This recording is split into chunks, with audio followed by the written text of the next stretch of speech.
So ఈ ప్రశ్న చూడండి, which of the following is not correctly match.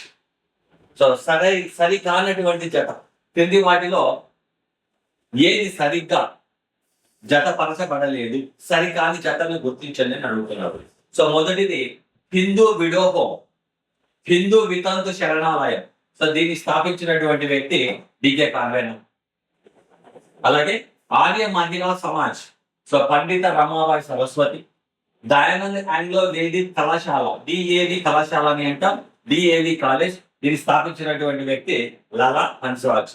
అలాగే మూడోది శుద్ధి ఉద్యమం, దీన్ని ప్రారంభించినటువంటి వ్యక్తి వివేకానంద స్వామి.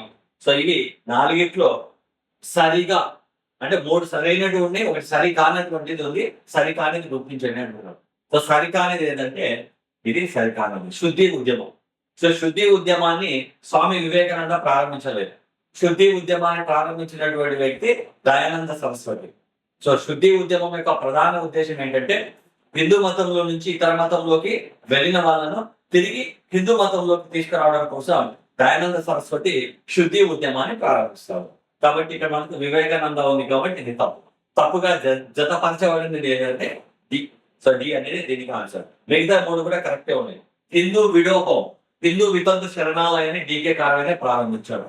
అలాగే మహిళా ఆర్య సమాజ్, పండిత రమాబాయి సరస్వతి, ఎంజి రన్నడే యొక్క భార్య రమాబాయి రన్నడే దీన్ని ప్రారంభించడం జరిగింది. అలాగే దయానంద్ ఆంగ్లో వేదిక్ పాఠశాల కళాశాల, దీన్ని లాలా హన్స్రాజే ప్రారంభించడం జరిగింది. శుద్ధి ఉద్యమం ఇది మాత్రం తప్పు. ఇక్కడ ఏముండాలంటే యాక్చువల్ గా దయానంద సరస్వతి ఉండాలి. సో కాబట్టి ఆన్సర్ ఏదంటే డి అనేది ఆన్సర్ గా చెప్పవచ్చు.